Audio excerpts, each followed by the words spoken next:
Bismillahirrahmanirrahim. Assalamualaikum warahmatullahi wabarakatuh. Sebelumnya, saya ingin mengucapkan selamat pagi, selamat siang, selamat sore, ataupun selamat malam kepada Ibu dosen, Ibu Didit Kristinawati, ST MSc, selaku pengampu dosen mata kuliah perilaku organisasi saya. Perkenalkan, nama saya Dani Raditya Adi Laksana dengan NIM 1401220587. Pada kesempatan kali ini, saya akan mempresentasikan tentang kepemimpinan dan kepercayaan dan struktur dan desain organisasi di Pengadilan Agama Kota Cimahi kelas 1A. Eh, Disclaimer sebelumnya, mohon maaf Ibu, qadarullah saya lagi kurang sehat hari ini, jadi maaf kalau ada suara yang bindeng atau kurang jelas. Mohon dimaklumi ya Bu. Oke, sebelumnya saya tergabung ke kelompok 5 dengan beranggotakan 4 orang, dan saya yang satu-satunya yang belum presentasi di sini. Saya bareng Ari, Fatia, dan juga Gladiva. Oke, lanjut. Nah, kemudian kita langsung masuk ke gambaran umum objek penelitian. Itu bisa dibilang profil perusahaan yang kami kunjungi waktu itu. Di sini nama perusahaannya Pengadilan Agama Kota Cimahi kelas 1A, terus bentuk perusahaannya itu lembaga peradilan. Kemudian perusahaan ini beralamat di Jalan Kolonel Masturi, Cipageran, Kecamatan Cimahi Utara, Kota Cimahi, Jawa Barat dengan kode pos 40511. Dan perusahaan ini bergerak di layanan hukum. Oke, ini visi dan misi Pengadilan Cimahi. Terwujudnya Pengadilan Agama Kota Cimahi yang agung. Kemudian misinya, mereka punya 4 misi: menjaga kemandirian, intinya memberikan pelayanan hukum yang berkeadilan, meningkatkan kualitas kepemimpinan Pengadilan Agama Kota Cimahi, serta meningkatkan kredibilitas dan transparansi Pengadilan Agama Kota Cimahi. Nah, lalu selanjutnya ada bagan, ada struktur organisasi. Di sini ada ketua Dr. Andes Haji Rudianto SH, kemudian wakil ketua Dodi Dermawan SAG MHI, dan seterusnya. Kami wawancarai sekretaris. Nah, ini dia profil sekretaris yang kami wawancarakan. Nama beliau adalah Diana Krisnawati SSOS MH, kemudian menjabat sebagai sekretaris di Pengadilan Agama Cimahi, dan tergabung dalam Departemen Kesekretariatan. Berikut ada ringkasan tugas utama beliau, yaitu bertanggung jawab dalam urusan bidang umum dan keuangan kepegawaian dan Ortala atau organisasi tata laksana, serta bertanggung jawab pada bidang perencanaan, teknologi informasi, dan pelaporan. Kemudian ada CV beliau juga.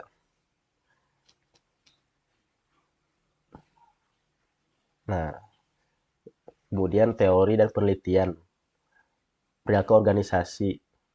Nah, ini ada definisi perilaku organisasi menurut Robbins tahun 2017 dalam buku Organizational Behavior.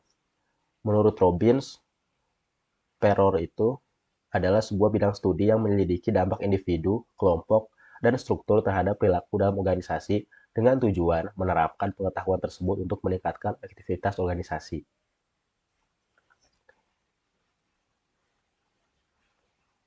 Nah, lalu selanjutnya ada struktur organisasi dan desain organisasi. Ini ada pengertian struktur organisasi menurut Yusi Santoso dan Roni R. Masman tahun 2015 di halaman 39, yang berbunyi untuk mendeskripsikan bagaimana tugas, kewenangan, dan hubungan kerja dan kontrol terhadap orang di dalamnya dalam bertindak dan berkoordinasi mencapai tujuan yang dinyatakan. Biasanya organisasi digambarkan dalam sebuah chart yang disebut struktur organisasi. Nah, ini tuh memiliki beberapa struktur spesifik di masing-masing kategori, yaitu yang pertama ada vertikal, fungsional, dan berorientasi. Struktur ini tuh struktur yang ngelompokin pegawai menurut fungsi atau bidang keahliannya, kayak pemasaran, produksi, SDM. Struktur ini tuh nekenin sekali ke hierarki dan rantai komando. Kemudian yang kedua nih, yang matriks. Struktur organisasi vertikal dan horizontal adalah struktur yang berupa menggabungkan keunggulan kedua orientasi tersebut. Jadi ini tuh ngegantiin organisasi vertikal yang tradisional gitu.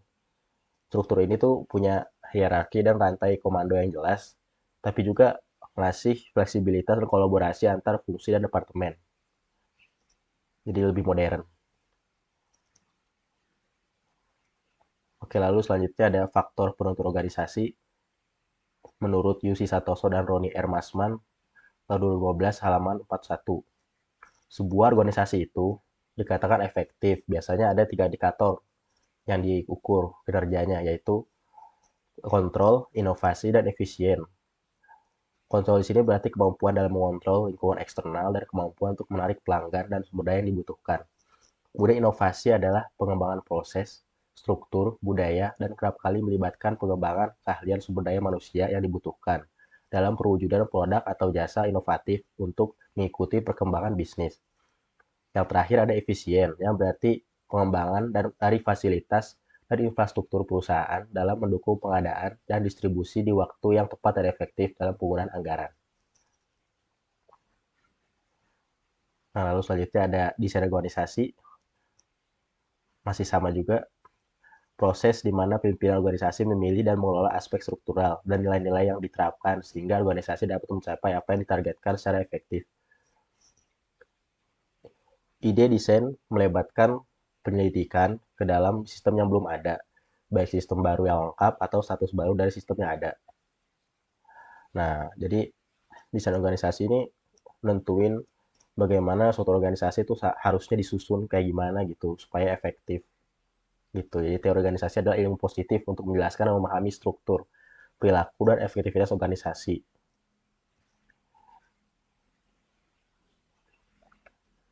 Kemudian kepemimpinan kepercayaan. Menurut Hajar dan kawan-kawan, halaman 53 tahun 2017, kepemimpinan itu punya peran yang besar dalam berhasilnya suatu perubahan organisasi. Nah, beberapa tipe pemimpin disinyalir berpengaruh terhadap berhasilnya perubahan organisasi. Tipe pemimpin transformasional dapat menggunakan wibawa untuk memengaruhi agar pihak-pihak yang ingin diubah mau berubah dengan sukarela. Kemudian ada tipe pemimpin yang inspirasional yang menerjemahkan visi besarnya dan mampu membawa organisasi bertahan pada masa-masa yang sulit yang dialami dalam proses perubahan. Kemudian kepercayaan. Sama menurut Hajar halaman 53, kepercayaan adalah keyakinan terhadap integritas, kemampuan, karakter seseorang atau sesuatu. Nah, dalam organisasi ini kepercayaan adalah hal yang penting karena itu akan membantu mengatur kompleksitas, mengembangkan kapasitas aksi, meningkatkan kolaborasi, dan meningkatkan kemampuan pembelajaran organisasi. Kepercayaan pada atasan merupakan unsur penting yang memengaruhi munculnya komitmen pada pegawai. Next, nah ini dia hasil wawancara kami, struktur dan desain organisasi. Yang nomor satu, kami bertanya, apakah di organisasi ini ada struktur organisasi resminya? Beliau menjawab ada, dipimpin oleh ketua dan wakil ketua yang membawahi hakim, panitera, dan sekretaris.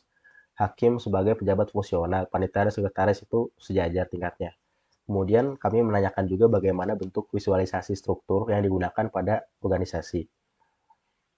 Beliau menjawab, visualisasi struktur ada di ruang kantor dan website Pengadilan Kota Cimahi. Kemudian ketika membuat struktur organisasi, siapa yang bertanggung jawab dalam membuatnya? Nah, struktur ini dijawab oleh beliau merupakan tanggung jawab Kasubag Kepegawaian dan Ortala. Kemudian langkah-langkah dalam membuat struktur organisasi itu apa? Dengan menyusun jabatan tertinggi, dengan memperhatikan garis koordinasi dan garis komando. Kemudian kami bertanya kembali, apakah dalam struktur organisasi dibuat pengelompokan berdasarkan fungsinya, produk atau service, letak geografi, proses atau customer-nya? Beliau menjawab, ini itu dikelompokkan berdasarkan tupoksinya. Lalu selanjutnya dalam mengambil keputusan tuh yang lebih banyak sentralisasi atau desentralisasi. Nah, kebanyakan itu sentralisasi, tapi memperhatikan juga asas-asas demokrasi. Kemudian dalam penerapan berdasarkan organisasi, apakah perilaku dalam bekerja mengalami formalitas tinggi atau formalitas yang rendah? Beliau menjawab formalitas tinggi. Tentu udah ada aturannya di Pengadilan Agama Cimahi ini tuh. Pekerjaan yang menghasilkan keputusan idealnya harus mengikuti prosedur secara ketat. Namun di sisi lain kita juga harus fleksibel. tapi idealnya tuh normatif. Lalu selanjutnya tentukan organisasi masuk pada jenis desain organisasi mana yang paling tepat berdasarkan hasil wawancara. Simple, birokrasi, matrik, atau virtual. Nah, jenis desain organisasi yang paling tepat adalah birokrasi menurut beliau karena harus berdasarkan laporan dan perintah secara berjenjang. Oke, lalu selanjutnya bagaimana kepemimpinan kepercayaan. Yang pertama, jelaskan dan uraikan dengan detail bagaimana gaya kepemimpinan di sini. Nah, di Pengadilan Cimahi ini menggunakan gaya kepemimpinan demokratis yang sesuai dengan lingkungan ini. Kemudian gaya kepemimpinan delegatif juga diterapkan di sini dengan membagi tugas dilakukan oleh pimpinan kepada anak buahnya. Lalu kelebihan dan kekurangan dari gaya kepemimpinan digunakan di sini. Kekurangan adalah mungkin ide-idenya kurang tersampaikan kali ya, yang bisa menyebabkan perasaan yang kurang enak bagi bawahan. Kemudian, apakah seluruh bawahan dapat beradaptasi dengan gaya kepemimpinan atasan? Nah, kebanyakan pegawai di sini merasa cocok dengan gaya kepemimpinan yang birokratis dan delegatif. Kemudian, hambatan terbesar bagi karyawan dengan gaya kepemimpinan itu apa sih yang berkaitan dengan gaya kepemimpinan? Nah, hambatannya tuh nggak ada yang berarti ya di sini. Jika gaya kepemimpinan otokratis diterapkan, akan muncul masalah penolakan dari bawahan. Kemudian, apakah ada gaya kepemimpinan yang lebih cocok diterapkan di organisasi saat ini? Gaya kepemimpinan demokratis ini udah yang paling cocok diterapkan di sini. Kemudian selanjutnya, seberapa penting peran pemimpin untuk menjalankan organisasi? Menurut beliau sangat penting, karena kunci keberhasilan dari suatu organisasi itu sendiri bergantung kepada pemimpinnya. Lalu kemudian, seberapa penting peran pemimpin dalam membangun kepercayaan bawahan? Sangat penting. Kalau gaya pemimpin tidak disukai oleh bawahan dan tidak bisa menjadi panutan, kemudian melenceng dari norma yang ada, maka pemimpin tersebut tentu tidak bisa membangun kepercayaan bawahannya. Lalu kita sampai di kesimpulan. Berdasarkan hasil pembahasan penelitian dilakukan mengenai kepemimpinan dan kepercayaan pada Pengadilan Agama Kota Cimahi kelas 1A, terdapat struktur organisasi yang resmi dengan kepemimpinan yang terdiri dari ketua dan wakil ketua yang memimpin, hakim, panitera, dan sekretaris. Struktur ini terpampang di ruang kantor dan website. Dalam pengambilan keputusan, keputusan diambil secara sentralisasi dari pimpinan, namun dengan memperhatikan aspek demokrasi juga. Organisasi cenderung memiliki formalitas tinggi dalam prosedur kerja, namun juga terdapat ruang untuk fleksibilitas dalam beberapa aspek. Nah, kemudian saran kami, Kota Cimahi sebaiknya memprioritaskan penerapan sistem manajemen perkara terpadu dan memperkuat sumber daya manusianya melalui pelatihan teknis. Langkah-langkah ini tuh bakal meningkatkan alur kerja, efisiensi, dan pemanfaatan teknologi dengan lebih baik. Jadi menghasilkan pelayanan yang lebih baik pula kepada masyarakat. Yang gak kalah penting di sini adalah memperkuat komunikasi internal dan menciptakan insentif yang mendorong orang kerja optimal, yang mendorong kerja optimal untuk menciptakan lingkungan kerja yang lebih kolaboratif dan berorientasi pada hasil. Nah, ini beberapa dokumentasi. Ini saya yang paling kiri, yang pakai kacamata satu-satunya. Dan narasumber kami ada di tengah. Baik, sekian presentasi dari saya. Terima kasih Ibu Didin Kristiawati atas bimbingannya selama 1 semester penuh ini. Berkat bimbingan Ibu, alhamdulillah kami semua bisa memahami mata kuliah PLK organisasi ini dengan baik dan semoga mata kuliah ini dapat membawa manfaat baik bagi kita semua. Wassalamualaikum warahmatullahi wabarakatuh.